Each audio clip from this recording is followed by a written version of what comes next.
Welcome to the Neurosurgeon's Journey, part of the library of Brain and Spine Group's Medical Student Neurosurgery Training Center and a collaboration with the AANS's Young Neurosurgeons Committee. I'm your co-host, Michael Kortz. I'm currently the Senior Student Director of Education Resources for MSNTC, and shortly we'll be joined by your other co-host, Dr. Jeremiah Johnson. He is an Assistant Professor of Neurosurgery at the Baylor College of Medicine and is the current chair of the YNC. We're happy to have you with us as we look deeper into the rewarding life of a neurosurgeon and explore what it takes to get there. I'm really excited about today's topic. I want to introduce first our co-host, Dr. Jeremiah Johnson. How are you doing? I'm doing great, Michael. Very, very good lineup of people to talk about this topic tonight on the podcast. I'm excited. Our guests today are Dr. Gabriel Zada and Dr. Jasmine Thum.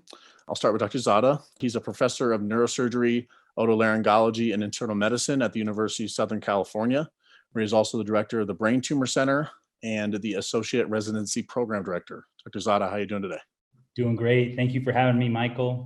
Excited to be here.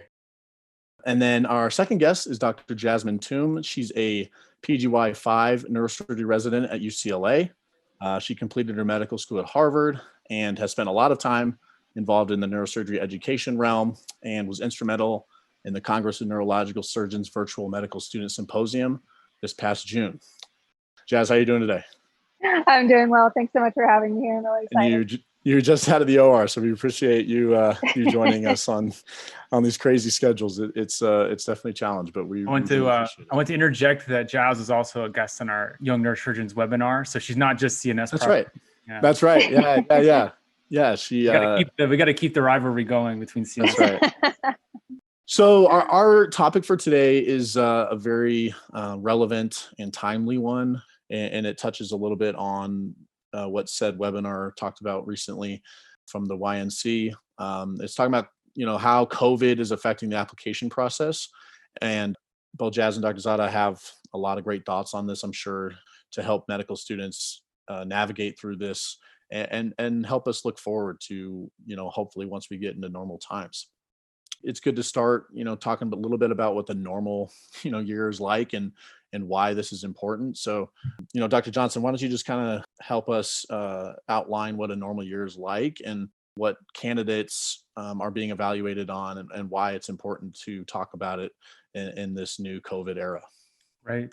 So even for people that aren't really that familiar with the process in general, may not even be medical students. So we'll start at the beginning. So in your medical school, you have a first few years, which is you're usually not thinking about these things, you're focusing on your studies. But as you get into third year, typically you become more and more involved in clinical activities. And by the time you enter your fourth year, you need to start thinking about where you want to match into residency training. So as you're going through your third year rotations, you're ideally learning a lot about medicine, but also being exposed to various rotations of different disciplines. One of those disciplines is neurosurgery. So as well as general surgery. So oftentimes you start building your reputation and your grades through that. And then you go to the point where you can ask for letters of recommendation, especially for general surgery. Oftentimes neurosurgeons need those. If you have an experience at your home institution in neurosurgery, you also need to rely on those people for recommendation letters later. As you go into your fourth year, you've already probably in your late third year, correct me if I'm wrong, anybody on my timeline exactly, because I was joking earlier. When I did this, there was still something called a San Francisco match, which is now defunct. So the timeline may be a little bit off, but you started setting up what's called away rotations. So not only do you typically do a rotation in neurosurgery at your home institution if you have a residency program there for a month where you work on the service, you work with the residents, you go to the operating room, you go to didactics and grand rounds, et cetera, and get to know those folks. You also set up rotations at other institutions around the country, typically, some maybe in your region, some far away, et cetera, whereby you are a guest student on their service for a month and you do at least one more, oftentimes two, sometimes three additional rotations, depending on your medical school and your inclination for these things. And in each of those stops, you are evaluated by that group of neurosurgeons. You get to know them as well, as potentially you could match there.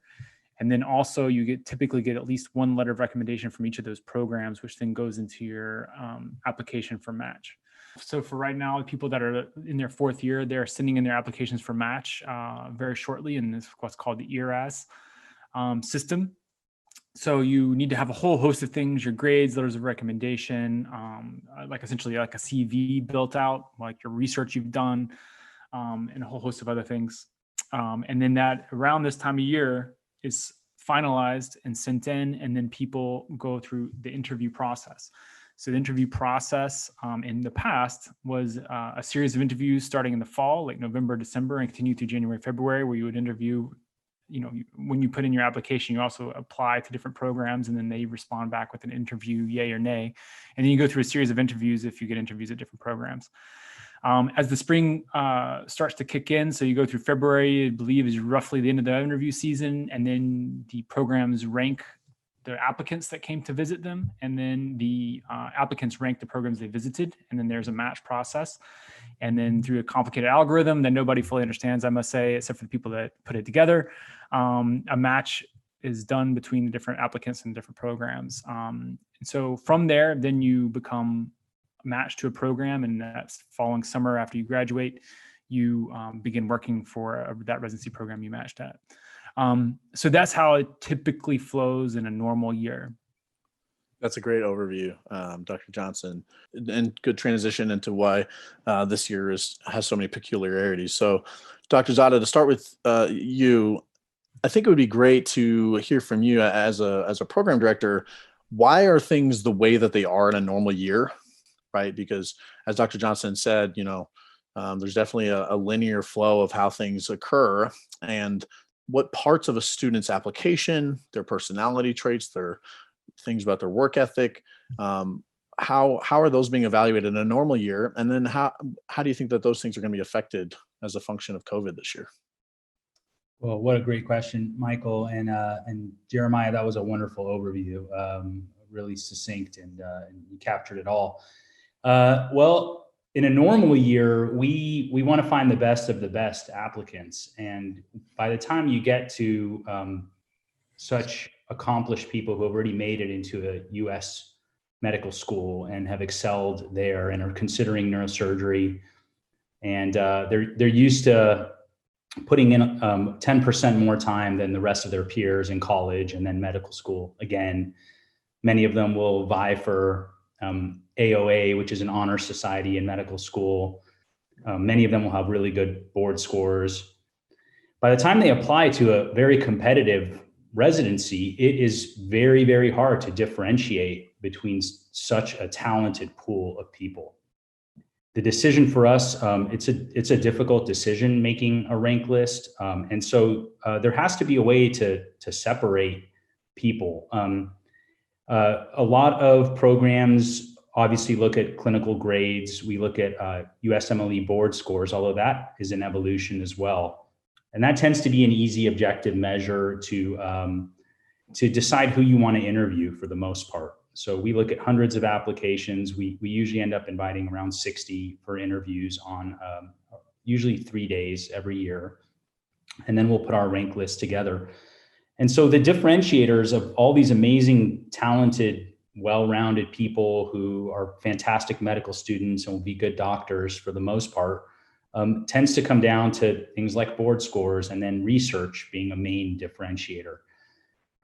Another thing we look for in a typical year is potential for future leadership, because at USC, we have a strong tradition of training leaders in neurosurgery and program directors and chair people, et cetera. And so that's a very big one for us.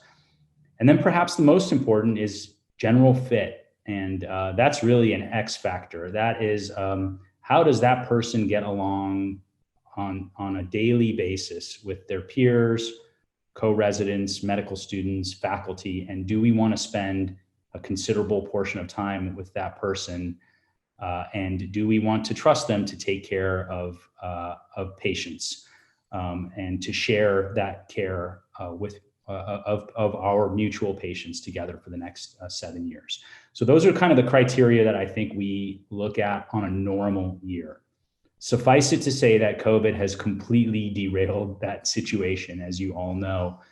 And I'm happy to go into all the nuances, but I think I'm going to pause there and maybe let Jazz take a shot at it as well. The key point there is that we can't meet all the people we normally meet, and you get a much different sense shaking hands, talking to someone face to face. When I usually meet an applicant, the first question that goes through my mind is if I were a patient, would I want this person to be my neurosurgeon?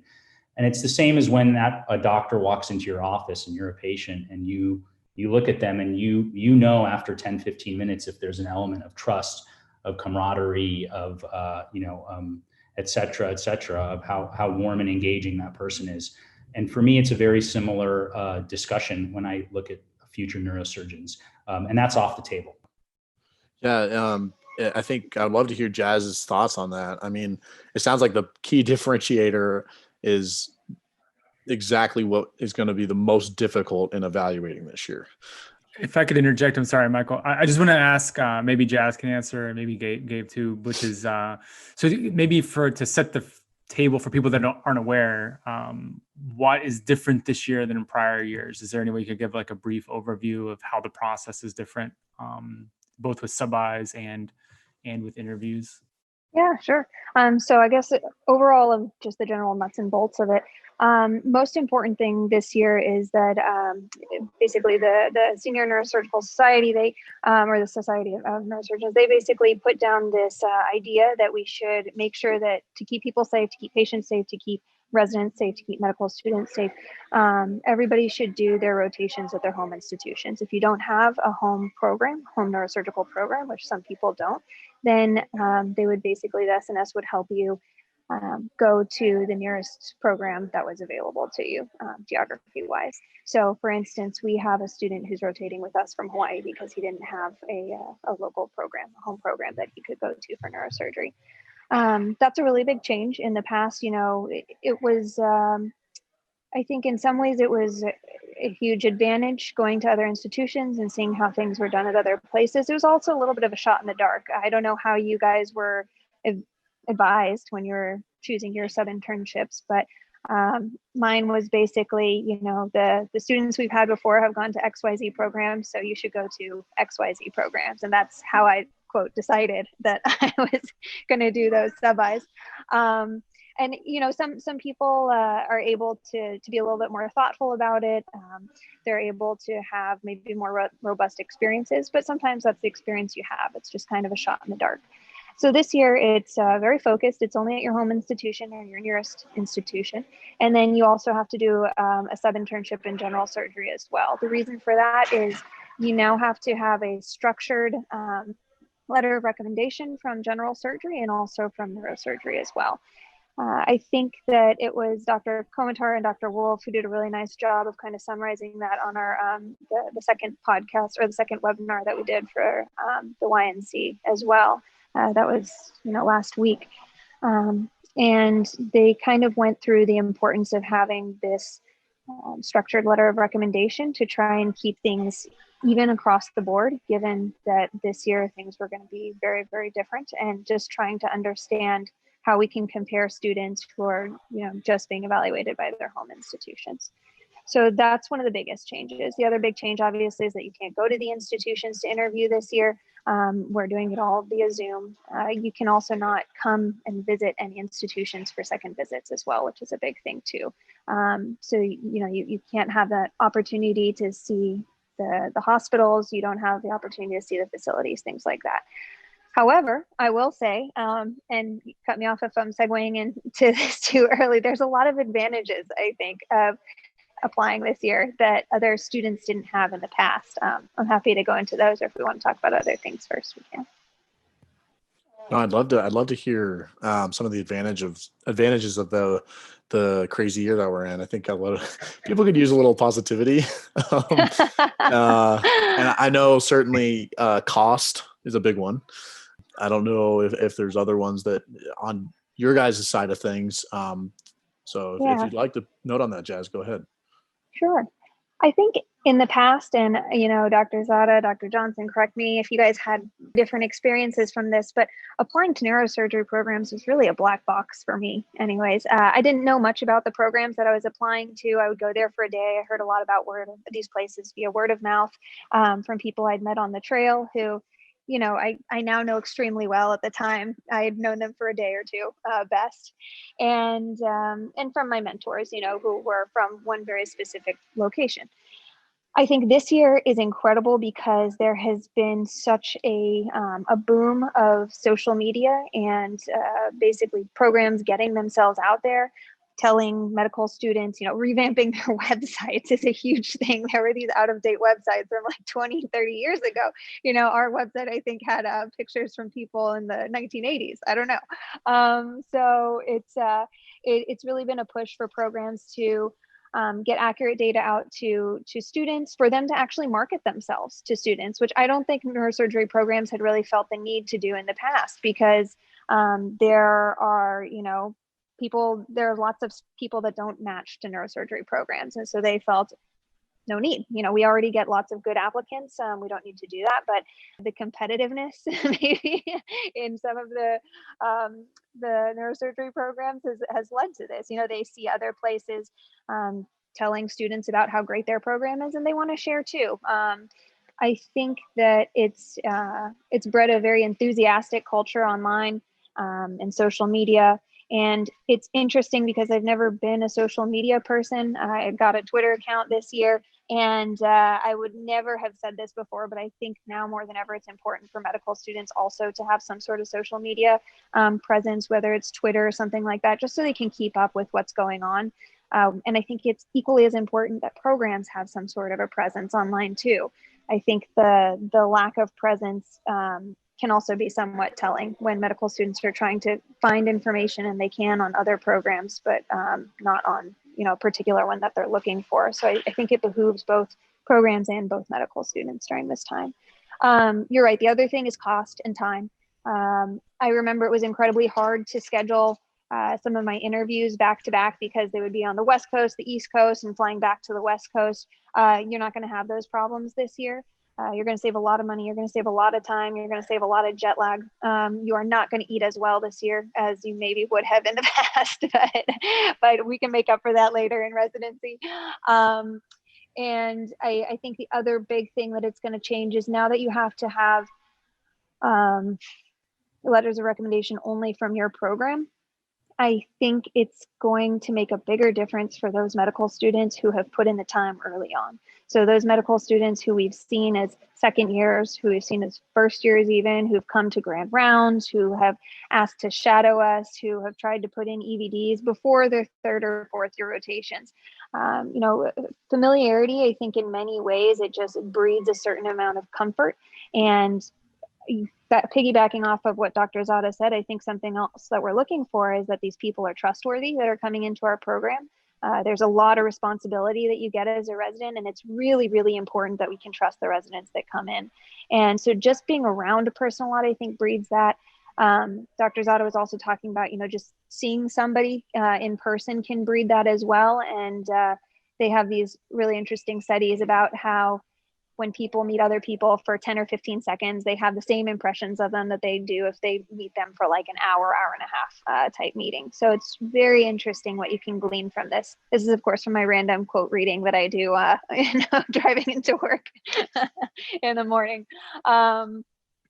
But I think all of those things are going to start to change the field of neurosurgery and the application process. I am also curious to see what's going to carry over into future years.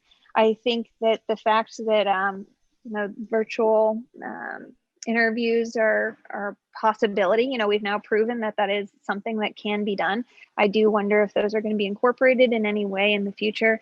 I think it's important for people who are resource limited, medical students who are resource limited. I think it's going to be extremely important for them that we do this kind of thing. But there's the flip side. There's the social aspect. It is a lot harder to kind of get a sense of somebody as quickly over video as it is in person. So. As usual, Jazz is spot on. We do feel a little bit more of a competitive edge from a marketing standpoint to take our program from having visitors come see what USC is about and to give them a personal tour of the campus and meet with people and then go out to dinner with the residents, which for applicants who are unaware, that dinner with the residents is historically a very important dinner for two reasons. Number one, it's where the applicant gets the real nitty gritty on the program after a few drinks from the resident, and the same dynamic in reverse, which is where a lot of vetoes occur at those dinners when applicants kind of let their guard down a little sometimes, et cetera. So that dynamic is going to be essentially abolished completely. I agree with what Jazz said about some of the benefits that may be byproducts of this whole thing, especially with being able to make it to more interviews, which I think is really the key in terms of efficiency and cost savings. And in a way, it's a great equalizer for people. And I personally think it's here to stay. I think most programs will find that they're going to offer one virtual interview date, or definitely the marketing and a lot of the resources describing their program is here to stay moving forward, and will probably be built out even more. We're assuming things are going to go back to normal in a year or two. We don't know about that yet either, the way things have gone. But to answer your question a little more succinctly, Michael, is yes, from the programmatic standpoint, we've had to number one, just deal with COVID, and our own hospitals and our own patients, and learning to run a successful practice in this current climate, and making sure our well-being and families are okay and all of that. Then to figuring out what the new standard is going to be, and the Society of Neurological Surgeons, or also known as the Senior Society, is the body of neurosurgery, of organized neurosurgery that focuses the most on medical education historically. And so they played a front and center role in standardizing this and achieving consensus in this process as this was arising in the spring, fortunately. So we're still grappling with that, and then on the back end to yes, stay competitive, come up with a variety of new resources and marketing campaigns has been new for us as well. I think it's all good. I think it's all good though. I think it's time that this happen, necessary byproduct of this whole thing. And it's forced us to grapple with a lot of these issues and emerging technologies that we should have harnessed before, but there was no pressure to do so. And so I think we're successfully dealing with it, and we're excited about being able to showcase certain things and for what this year brings. I think the other dynamic we're seeing is that a lot of programs are looking more to their home students and relying on them a lot more, because that's where you can really see people in action on their home sub-I and in their quote unquote natural environment, or what will be their natural environment. So that's a trend that is almost guaranteed this year, is that programs are going to match more of their home students. I wanted to interject quickly. We've hit on a lot of them indirectly, but maybe Jazz can go, since she did such a good job on the other end of it. What do you guys all think are some of the potential negatives? I mean, some of them are obvious, but potential negatives of this whole COVID era, and ways that we're trying to get around it. We'll talk about shortly, but. Yeah. So I think there's a lot of anxiety in general that goes into the neurosurgery match period in a year. This year, it's just been amplified, I think, for all medical students, and understandably so. I think on the program side of things too, there's a lot of uncertainty as well, from residents and from program directors and institutions, because I think what Dr. Zada said is 100% right. I think there is going to be more reliance on the people that you know, and the people that you know are going to be from your home institution. So it's going to be difficult to get people to be comfortable with people that they've never met in person. I think that part of the way that we try to get around that is, I think a lot of institutions have been doing a very good job of having these meet and greets, these separate meet and greets that kind of spawned off of the CNS event from earlier in the year, in June. And some places have been doing an excellent job of holding these on a pretty regular basis, or even holding just a couple of them, so that they can kind of see some of those faces in a group setting where it's a little bit less intimidating, but they can still get to know people. And I think it's these small exposures over time that are very helpful as well. I think also there have been a lot of students reaching out individually to different programs to try to connect with them, to try to figure out if they're a good fit, to try to talk to residents or attendings individually. I think all of these things are really good workarounds. I think the one other negative that can kind of come from this, if you want to see it like that, is that because anxiety is going to be higher and because it's going to be easier to apply to numerous programs, there's going to be a very large burden on program directors this year and chairs to try to sort through probably higher than normal number of applications than they've had in the past. And so in some ways, I worry that the cutoffs that they use might have to be a little bit more reliant on things like board scores or numbers, just because they have to find some way to narrow down the pile a little bit. And sometimes you can miss the quote diamonds in the rough, as they were, relatively speaking. These are probably still people who have amazing board scores, as it were. It's just, the averages for neurosurgery are so high that they might just be a little bit below that. And I think that'll take a little bit more diligence and vigilance on the part of program directors. I think it'll take a little bit more vigilance on the part of residents who've heard from medical students who reached out to them, identifying ones that have truly been outstanding candidates but maybe don't have those crazy high numbers, pure numbers.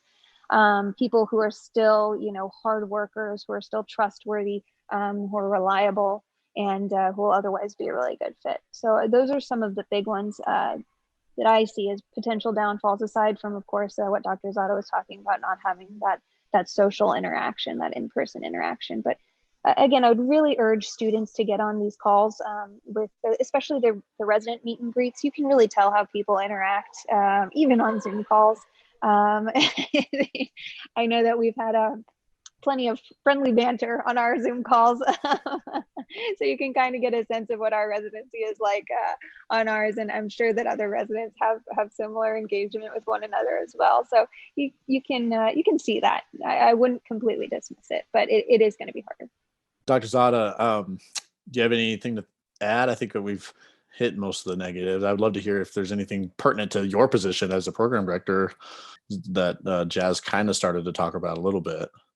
The main negative is just not being able to meet with people in person and see how they engage with other people also. Mm-hmm. It's being in a social setting. That's such an important thing. And so we're going to rely a lot more on everything Jazz was talking about, these office hours and meet and greets, et cetera, to gauge that. And even the letters won't really tell the full, they don't tell the full picture either. There may be a more reaching out to other institutions to hear what the faculty or residents think about students. We may see some more of that as well than the average year.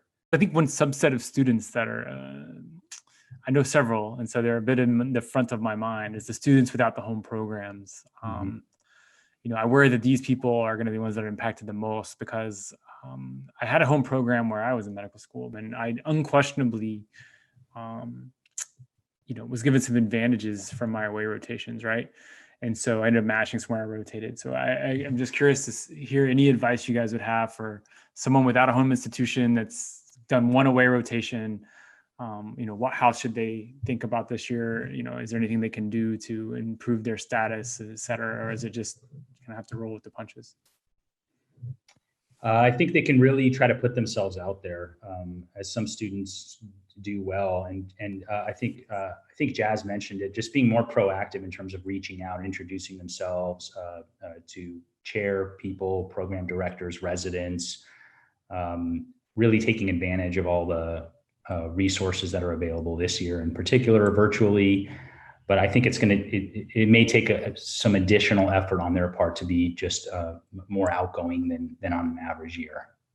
And I think in general, it's really daunting being a medical student and reaching out to, I remember when I was asking for my letters of recommendation from attendings, it's hard unless you worked with them a lot, which again, it's difficult to do as a medical student. You're sitting there and you're trying to use the sucker the right way. And then when they leave the room, you're closing. So it's limited interactions that you're getting. And so it's really, really important, I think, at most institutions, this was my experience, to find a resident or two that you get along with really well at that institution, because what's going to happen is when you get these letters of recommendation from the program directors or the chairs or whoever they happen to be, they're going to reach out to the residents and they're going to ask, what did you think about this person? And the residents who interacted with you are going to speak up.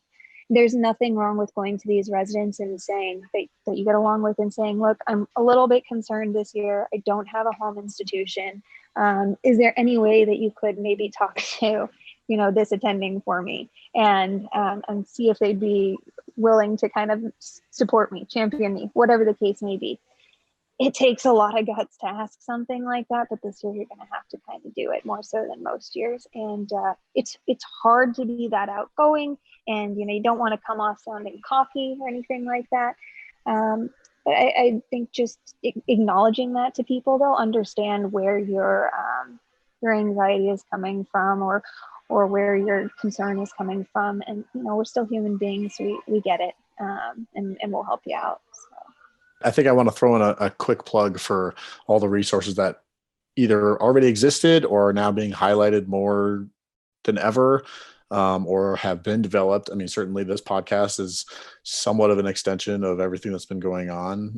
The webinar that Dr. Johnson is doing with the YNC that you guys had an episode on last week on this. The neurosurgerymatch.org website is great for a lot of this information.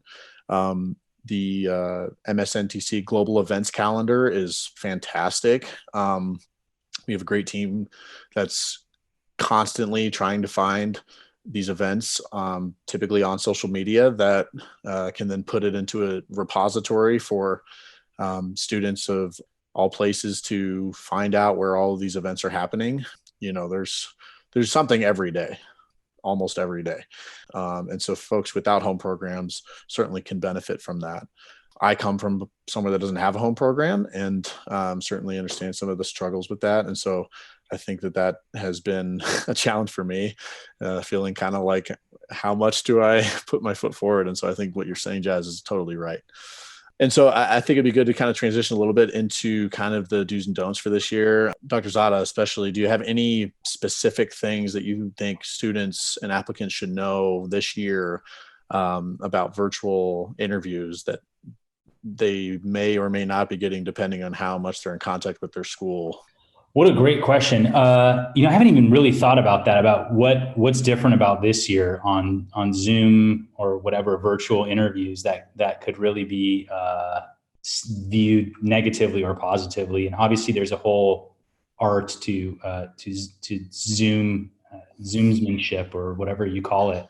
But don't be late and ask pertinent questions. Make it, you should do your background research on a program so that your question should be genuine and you're interviewing that program as well.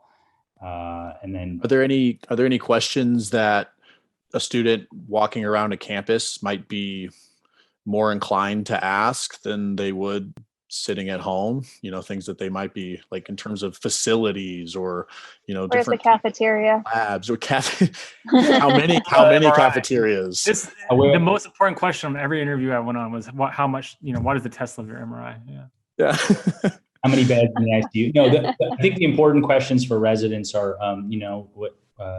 what are your call room facilities? Do you have a gym nearby? What's the food like here? Where do most people live? Do you guys hang out together?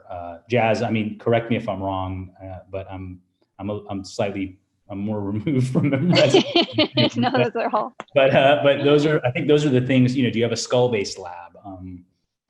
What's that like? How is call coverage divided among your hospitals? Those are questions that you usually can pick up some info on a tour or engaging with them. So virtual tours will help, and I think most places are planning that. I think we're going to see more content built into the interview day, actually, because the tour will be missing.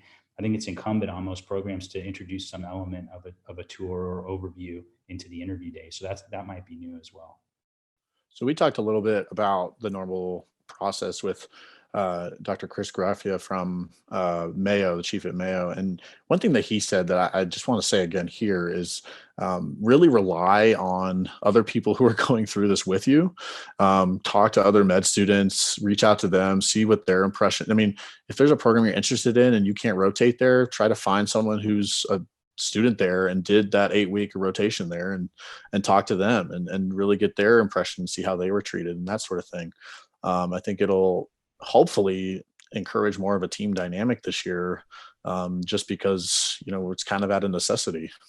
I would think this year more than ever, the neurosurgery blogs and hubs of the world, whichever one it is, Neurosurgery Hub, Uncle Harvey, I don't even know which one it is now, is probably going to be the most relied upon. And I would hope that it is, just for that exact point. So I don't know, what is the go-to site now? Yeah, so Uncle Harvey has started back up, and it started in a more formal sort of way than it was when, I was applying. I'm sure when you guys were applying, it's one of those websites that kind of gets taken down and revamped every few years or so. But this year it's kind of going up in full force, and it has some really good content on there. I would urge people to check it out. The other thing, kind of, Michael, building off of what you said, kind of anticipating that. So I got a lot of information about other places from the people that I was with on the interview trail as well. So we set up a live chat with medical students who are applying this year, and we basically sorted them into different groups, and anybody who wanted to join could join. I think, we had over 100 people sign up, and they just chatted. I just opened up a Zoom thing and they all just talked for however long they talked for. I logged out. I have no need to be on that. Letting in on their business. And they talked about the different programs. Mind you, this was early. We were planning on having another one sometime in October. So, people can stay tuned for that as well. But yeah, I wouldn't undervalue what your peers have to say about the places that they've been to as well. It's good information to have.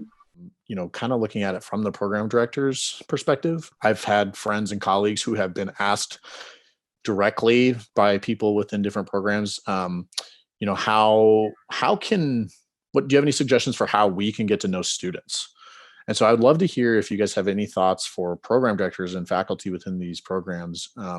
Any ideas, maybe you're doing it at USC, Baylor, and UCLA, strategies that you're taking to get to know students and maybe thinking out of the box, or faculty and people within programs can use to help them kind of think about candidates in new ways. Yeah, that's an interesting question. I don't know that I have a great answer for you, because the reason for that, and just to speak in all transparency here, is we're still structuring how we're even going to do our Zoom interviews right now. That element that you are talking about is so critical, and I do think that we're going to see some creativity around that. That interviewers are going to have to extract from interviewees.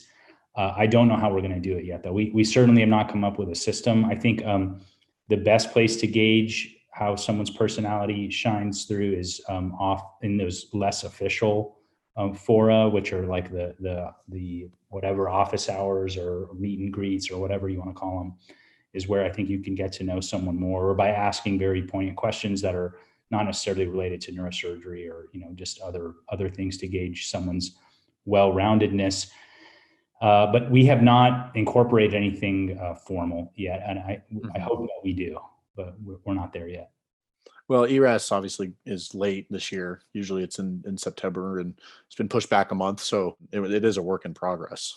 Yeah, so maybe that's a good point, is that on ERAS, applicants should really pay more attention than usual to their extracurricular activities on their application.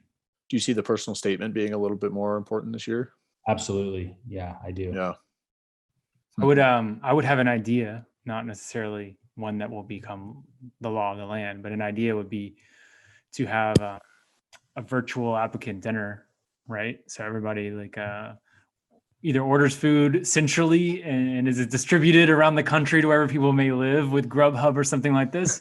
Have little rotating groups of clusters that talk to each other, something like that. That might be interesting to try. That sounds fun. I would do that anyways. Yeah.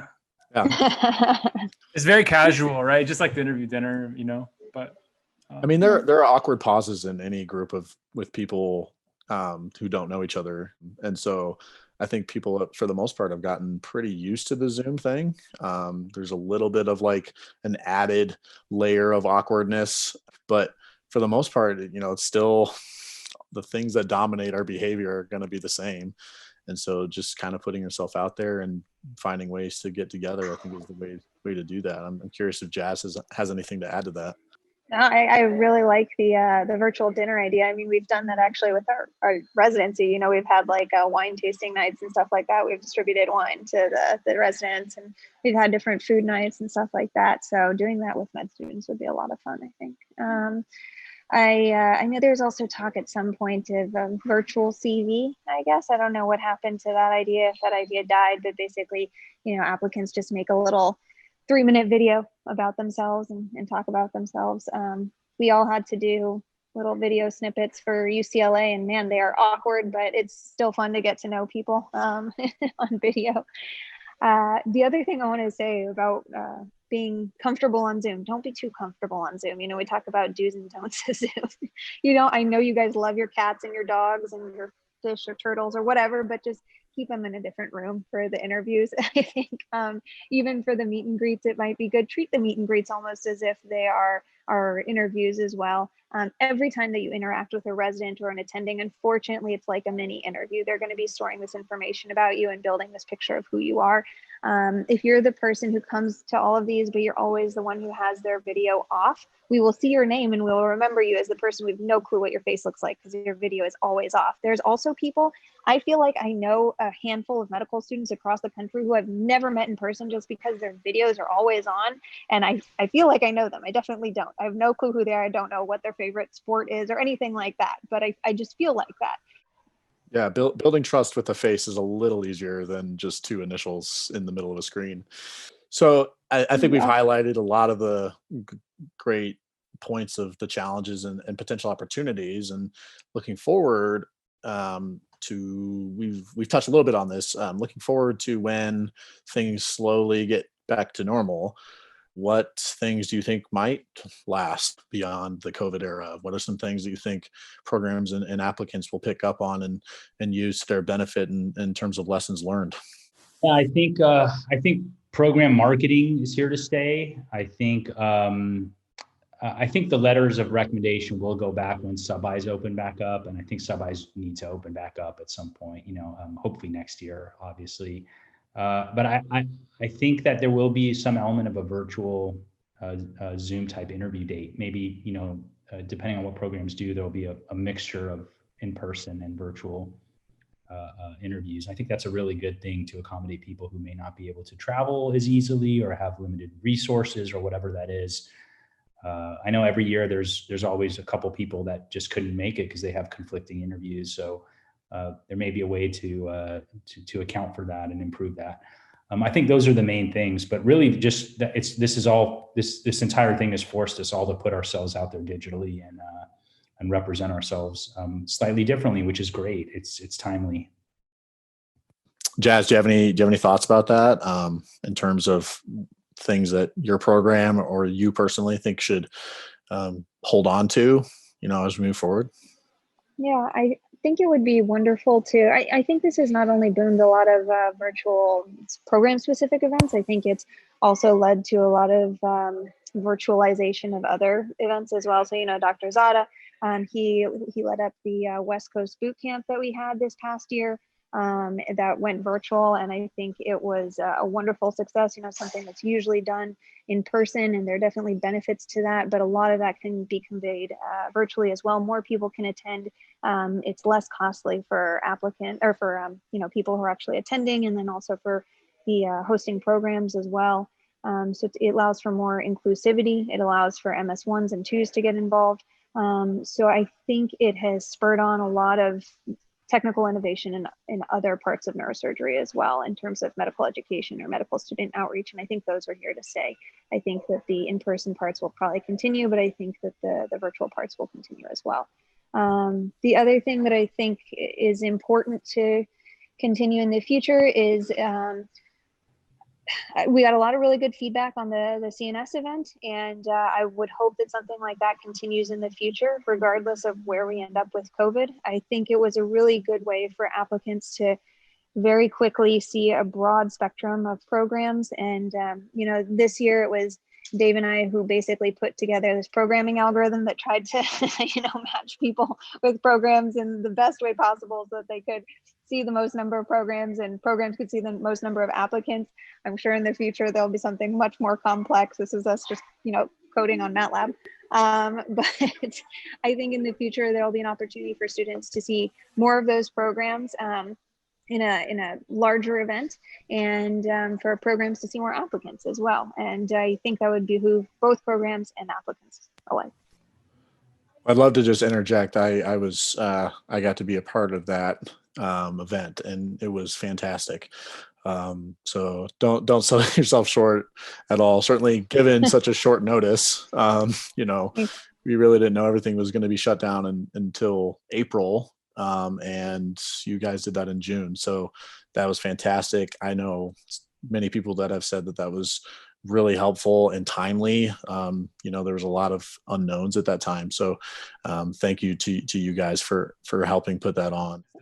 So this is great. I mean, it's obviously an issue in revolution, and I just want to thank both Jazz and Dr. Zada for giving us their time for this episode, which I think like Michael said, we'll try and get out there quickly because it is quite timely but a very important one. Thanks for having us. This was great. Thank you. Yeah. Appreciate it. I hope people continue to innovate. Yeah, please do. Don't stop. All right. Bye. Bye. Hey, if you enjoyed this episode, please subscribe, follow, and leave a comment in Spotify, Apple Podcasts, or wherever you get your audio content. Make sure to follow MSNTC and the YNC on Twitter, Facebook, and Instagram, and check out our webpage at neurosurgerytraining.org/TNJ, where you can find other episodes and links and resources related to today's conversation. Be sure to check out the YNC's webinar series and visit their webpage on AANS.org. If you have comments or ideas for episodes, or would like to join us to talk about anything neurosurgery related, our email address is tnjpodcast@neurosurgerytraining.org. We'd love to hear from you. Finally, I'd like to thank Matt Rosenthal, one of our fantastic MSNTC volunteers, for helping with the editing and processing, and also thank all the fabulous people involved in this project. Have a great day, and we look forward to next time.